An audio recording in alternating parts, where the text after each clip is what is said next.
लक्ष्य आगाज से अंजाम तक। सिवान जिला के रघुनाथपुर प्रखंड क्षेत्र में सभी वर्ग के लोगों ने स्वतंत्रता दिवस 15 अगस्त धूमधाम से मनाया।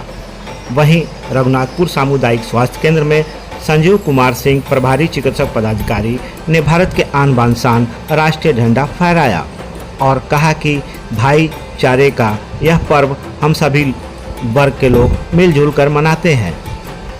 वहीं अवर निबंधन कार्यालय रघुनाथपुर में भी झंडा फहराया गया।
वीडियो के नीचे दिए गए इस लाल रंग के सब्सक्राइब के बटन को दबाकर चैनल को जरूर सब्सक्राइब कर लें और साथ ही लगे इस घंटी के बटन को भी जरूर दबाएं। तो अगली वीडियो में फिर मिलेंगे दोस्तों, तब तक के लिए धन्यवाद।